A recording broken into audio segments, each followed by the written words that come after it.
Hey, what is going on guys, it's Tharshey and welcome back to another video on the channel. Today we're back with another update video on my Season 11 Rebuilding Glory campaign in Lord of the Rings Rise to War. So hope you guys do enjoy this video, and if you do, please do drop a like, comment and subscribe to the channel, and don't forget to turn on those post notifications. Anyway, let's get straight into it. So first thing we're going to have a look at is the map, and you're going to see there's been quite a few changes. So yeah, let's go and have a look at the map. So first things first is I'm up here in the middle of nowhere. Well, not in the middle, more like in the absolute northeast corner of the map. So I got relocated there from my place in Moria, or Vale, I guess you would say. And yeah, in terms of the map, the Varrigs have pushed even further. They've taken Gundabad's capital. I don't remember if they had the capital in the last video or not, but they have taken the capital there. There's a couple of weapons everywhere. Rhun is making their presence felt on the east, well, I mean the west side of the Misty Mountains. But yeah, let's go have a look at the weapons and have a look at the stuff that is currently happening to LOTR at the moment. So up here in the Eastern Hills, there's a small weapon between Morg and Fist. I guess Fist is trying to make a play for the Eastern Hills. So 220k participants, 67k deaths. Then you have at Eastern Arid Mithrin, Gundabad is fighting with the Fellowship from Erebor, 460,000 participants, 160k deaths, eyes and iron. Then over at Gundabad, I guess Gundabad is trying to, I don't know, I guess they're just either being cleaned out or they're trying to make a small push or something back towards the capital.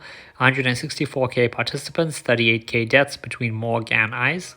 If we zoom in a bit, so we can actually click on these weapons, we'll see here in Brennan Vale, which is the tunnels basically leading to Rivendell, 7.3 million participants, 2.5 million deaths between Morg, UNTD from Honor, Whip from the Varrigs as well, and then Eyes, FTOP, Lich, and Rare. So basically both of Gundabad's fellowships as well as every fellowship in Honor fighting there. There's another pin further up, which means that Morg must have made some progress. 472k participants, 166,000 deaths. UNTD against Morg and Whip, along with some support from FTOP, Lich, Eyes, and Rare. If you have a look here, so last time, actually I'm not sure, and I don't remember, but basically we did have control of Eregion, we did have control of Moria and Dunland, and Isengard was both under Isengard's control. So we fought long and hard, but unfortunately the combined forces of Honor coming from Troll Shores, Gundabad coming from the Rivendell area, aka Brennan Vale, and then Rhun coming through the Moria tunnels. We were just unable to hold all three. So first Honor and Gundabad broke through into Eregion and they took the keep, and then we spent the rest of our troops trying to defend Moria. Pretty much 7 attacks, I believe. There were 7 massive pushes at Moria by Rhun through the tunnels to try to capture it, and we managed to hold them off until they ran out of war. But then, you know, thanks to them having Dunlandings and stuff, so basically being able to do enough siege, even though they did not have war, they were finally able to take it, though it was like 2 minutes off. So yeah, now Rhun took Vale, Gundabad took Eregion, then Rhun pushed down into Dunland. They took Dunland from Isengard. Now they push over to Earthanc and they've taken Isengard's capital as well. As for LOTR, we have regrouped, well, we are trying to regroup here at Helms Deep. So we took Helms Deep, as you can see, captured it today, pretty nice. Did the siege in about 30 minutes, I believe. And now we are trying to hold Rhun back, but they broke through the crossing, and at the moment, as you can see, pretty much none of our plays are over here in terms of base. Everybody is scattered. There's people literally across the entire map. Some people up here, literally in the middle of nowhere in Nanlund and Forlinden. There's people like me who got scattered over here to the Eastern Hills. There's just, everybody is everywhere. Most of the people are around Karis, but still, that's still like a half an hour, 45-minute reinforcement. So we sending our commanders to fight, but once they get hit or something, we're having to wait about half an hour, 45 minutes before we can actually send in reinforcements. For me personally, my reinforcements are about 2 hours, 2.5 hours away. So yeah, I have to wait 2.5 hours between attacks, which is an issue, but you know, we're trying our best. So right now Rhun is making good progress on Helms Deep, as we just don't have, we needed like at least a day or maybe half a day, yeah, just to build our relocation sets. build our temporary bases and relocate over, because if we were all here in Helms Deep right now, we'd be putting up a much better fight, as we wouldn't be waiting 3 hours to refill one commander with troops. But yeah, I guess we may have to all relocate to Karis and then from there try push down. I don't know, we're gonna have to see. But if we have a look at the war pins here, so there's a small pin between Fist and Ring, which is my fellowship. Nearly 200k participants, 66,000 deaths. I guess we activated Order 66 over there. Over here at Isengard, 600,000 participants. Well, it's nearly 550k participants, nearly 200,000 deaths. That's between First Ring and SPQR.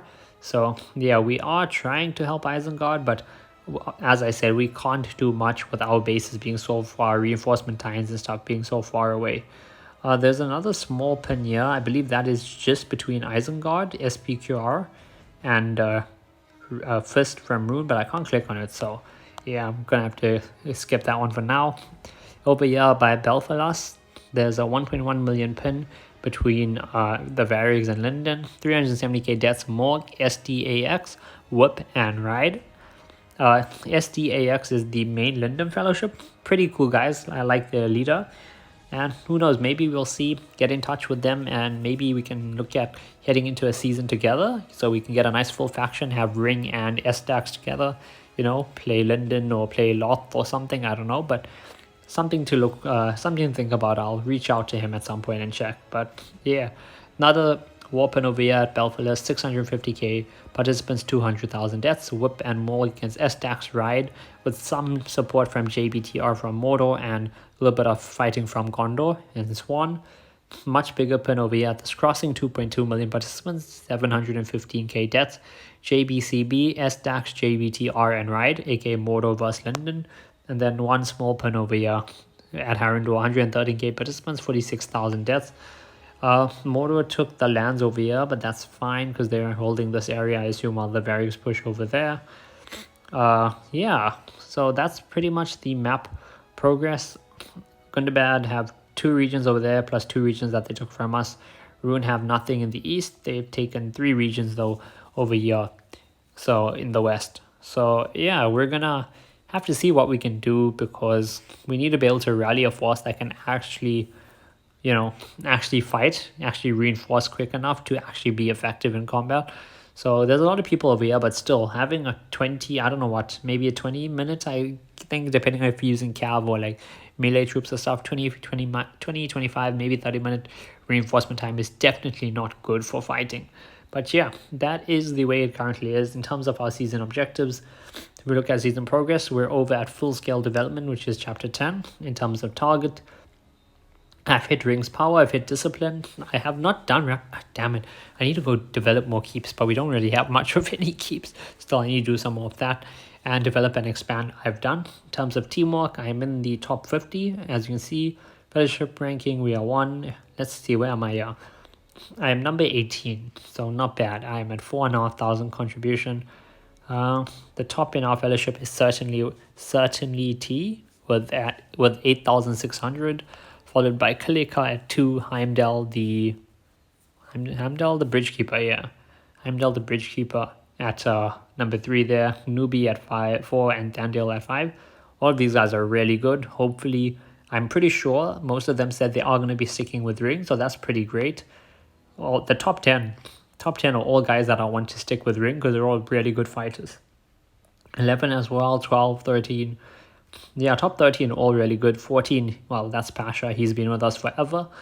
DTSR, good. Hector ZKS, that's a Rune player. Hoakni, old Ring player, obviously part of the Old Guard. Dezex, great. Johnny, great. Lord Huggington as well, pretty great. But yeah, let me not go through everyone. Actually, wait, do I need to look at control? Nah, I don't need to. Regional control, nothing there. So let's go over to fellowship production, because that is probably the most important. Development level is just sad. We have done like no development. But yeah, fellowship production. So at number 1 we have Morg, 2.4 million. At number 2 we have Whip at 2 million. At number 3 we have UNTD from Honor at 1.4 million. At number 4 we have SDAX from Linden at 1.3 million. At number 5 we have My Fellowship Ring from Lothlorien at 1.2 million. We've unfortunately dropped a lot in power because we lost a lot of lands in Eregion and Durin's Vale, of course. At number 6, we have Fist from Rhun at 1.1 million power. 7, we have Hell from Angmar at 1 million power. 8, we have Eyes from Gundabad at 990,000. 9, we have Iron from Erebor at 930k. And 10, we have FTOP from Ono at 740k. So, yeah, that is the Fellowship Leaderboard. In terms of commanders, no one at 50 yet. Gimli is getting pretty close though. Well, yeah, he's just got 2 levels more, so he's at 48. Eowyn is at 47. I need to get her mock battling and grinding some mobs and stuff.